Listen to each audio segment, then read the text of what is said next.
ZEE5 app download करें और देखें पूरा एपिसोड बिल्कुल फ्री।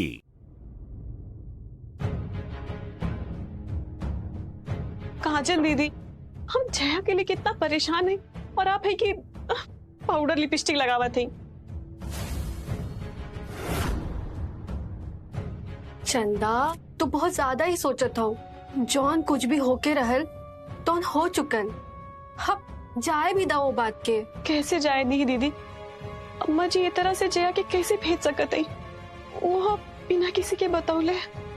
हम तो इहे घर में रहली ना, फिर भी हमरा से अम्मा जी बतावे की जरूरी नहीं समझ ली। पता नहीं उनकर दिमाग में का चलत रहल जे ए तरह से जया के अचानक विदेश भेज देली। हमरा के बहुत अजीब लागत है ये सब देख के। पता जौन कुछ भी भइला ना, वो सब हमार वजह से भइला, सब हमार गलतियां। अम्मा जी जानबूझ के ऐसे छुप के जया के बाहर भेज देली। अम्मा जी के पता रह कि अगर हमरा के जया के जाए के बारे में पता चली ना तो हम जया के जाए से जरूर रोकती। यही से अम्मा जी बिना बतौले ही जया के बाहर भेज देली। सब हमार गलतियां दीदी, सब हमार गलतियां। चंदा तोहार कोनो गलती नहीं खे। तू जॉन कुछ भी करेलू ए घर के इज्जत बचावे खातिर करेलू। अगर आज तू ना हो तू अजीत कब का जया के बदनाम कर चुकल होतन।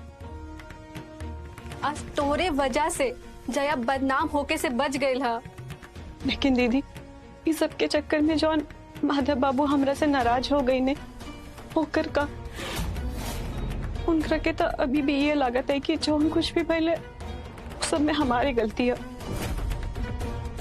और हम उनका के कुछ ठीक से समझा भी ना पावते। वो तो यही सोचते कि सब हमार गलती है और वो हमरा से अभी तक बहुत नाराज हुआ। चंदा जो कुछ हो गए हा ओकरा याद करके कोनो फायदा नहीं खे। वो सब याद करके तो के दुख ही पहुंची। अब माधव भैया भी धीरे धीरे मान जाई हन। पहले से उनका रवैया में बदलाव होता है। हाँ दीदी, हम तो माता रानी से बस यह प्रार्थना करते हैं कि माधव बाबू की जल्दी से सब कुछ याद आ जाए। सब ठीक हो जाए चंदा। और आज तो घरे में पूजा है। तू माता रानी से प्रार्थना करा कि सब कुछ जल्दी से ठीक हो जाए। हाँ दीदी। अच्छा चंदा, अभी तू हमरा साथे चला।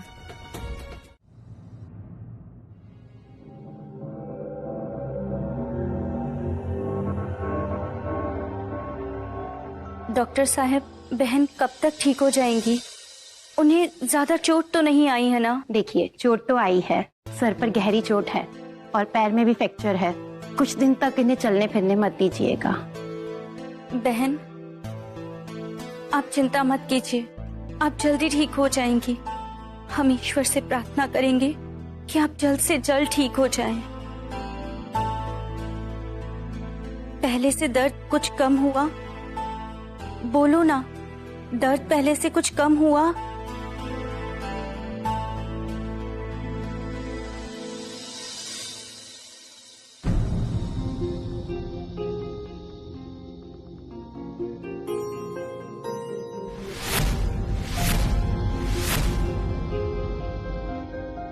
कन्या, दवाई खैला से तनी दर्द कम भइल का? बोला ना कन्या। भौजी बोली ना, बोलत का नहीं करवा से बोला नहीं जात का? अरे कंठ से आवाज नहीं खे निकला तो बोलत काहे नहीं खू? का पूछता लोग?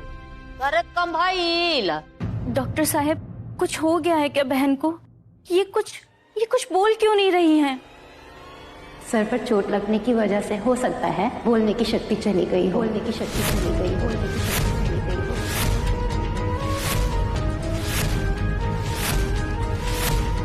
इन्हें बोलने की प्रैक्टिस कराते रहिए, धीरे धीरे आवाज आ जाएगी। लेकिन कब तक इनकी आवाज वापस आ जाएगी? अब इसके बारे में तो मैं नहीं बता सकती। सर पर चोट आने की वजह से कभी कभी सदमा लगता है और कुछ समय के लिए आवाज चली जाती है।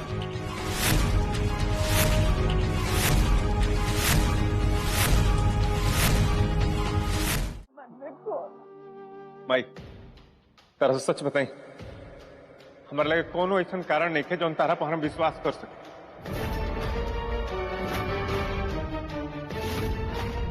माई अगर तहरा के रितु के मारे के इरादा ना रहे तू हमरा के साफ साफ बता दले तू पहाड़ी पर नाग देवता के मंदिर का करे गिरा। तहर तो ही कोनो काम भी ना रहे। बताओ माई काहे गई लल्लू नाग देवता के मंदिर? बताओ माई, ये तरह चुप मत रहले, एकर जवाब चाहिए माई हमरा के। हम बताओ तानी।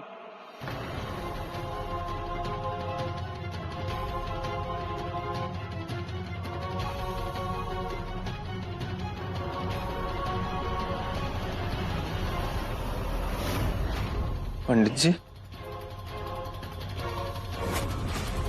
यह रुद्राज खातिर मंदिर कह रहे नहीं।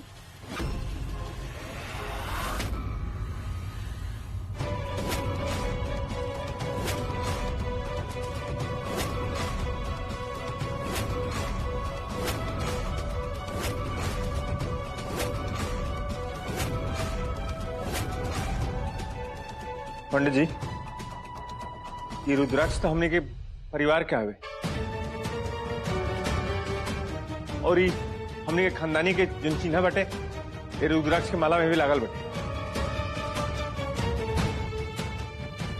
पंडित जी हमारे के साफ साफ बताएं कि कहाँ से मिला आपको? हाँ, परिवार के पूरा रुद्राक्ष अम्मा जी संभाल के अपने पास रख ले रही। फिर ये रोवा लगे कैसे आई? हाँ, भाभी एकदम सही कहा तानी। प्रीति, अम्मा जी अलमारी में रुद्राक्ष की सब माला रख ले बानी, ओकरा के लेके आई ना। हाँ, लेके आवा तनी।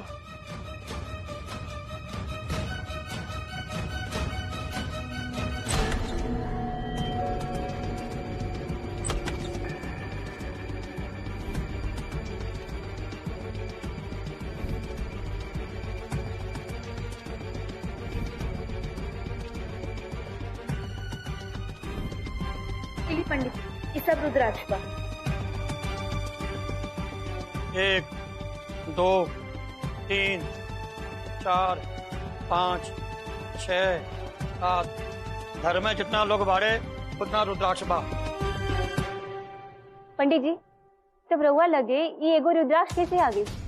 ए पर तो हमने के परिवार की निशानी भी बनल बा। ये कैसे हो सकेला पंडित जी? पंडित जी हमरा के बताई कि ये रुद्राक्ष जोन बटे वो माई कुल मिला करके अपना अलमारी में सुरक्षित रख ले रही है, तो सेम वैसा ही रुद्राक्ष के माला आपके लगे कैसे आ गई? पंडित जी जवाब दी पंडित जी हमरा के।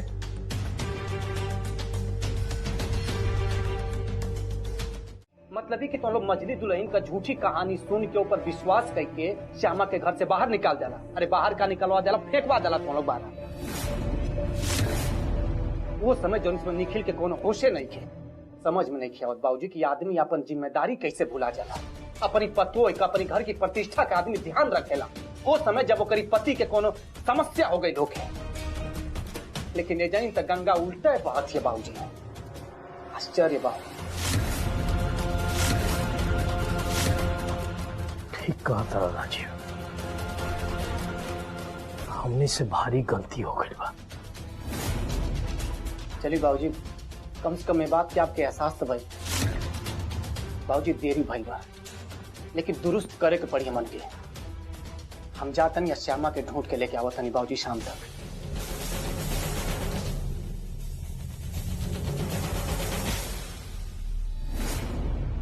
हमार मौत के बाद ही ऊ लड़की के कदम यहाँ पड़ी बाजी।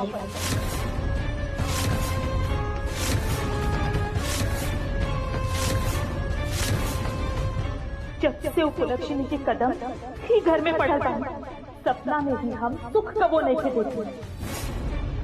आफत से पोटली भी आउले थी।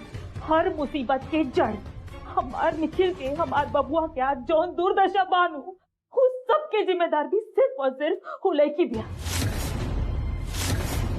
मोस्ट्री के हमार बेटा की जिंदगी में तो बहुत दूर के बात था, लेकिन ई घर में भी अगर ओकर कदम पड़ल तो हम केहू के माफ ना करब। ए माई, निखिल के अपनी श्यामा का बियाह आ श्यामा कुछ होश नहीं खे। एकर मतलब ही ना भइल कि ओकरी जिंदगी का फैसला तू अचा के और के लेवे का हक हो गइल बाटे। कि तुम्हारी अधिकार क्षेत्र से बाहर का चीज हम आई, याद रखिया। तो ठीक अनुराग जी, अगर वो सब कुछ भुला गइल बड़ा तब कौन जरूरी बा दोबारा से ओकरा उहे दलदल में डाले खातिर, सब कुछ याद दिलावे खातिर। अरे नया सिरे से जिंदगी की शुरुआत करे था ना, हंसी से, खुशी से, प्यार से। माई तो बुद्धि लगा के लेका हमके बुझाता। हम जाता नहीं श्यामा के ढूंढे और शाम ले लेके घरे आवता नहीं ओके। अगर ऐसा भइल नूराजी तो ई घर के चौखट लांघे के ख्याल तू हो अपन दिमाग से निकाल दे। उनके मंजूर है माई, लेकिन जो पाप तो हम लोग कैले बड़ा ये मंजूर नहीं खे हमारा। जाता नहीं।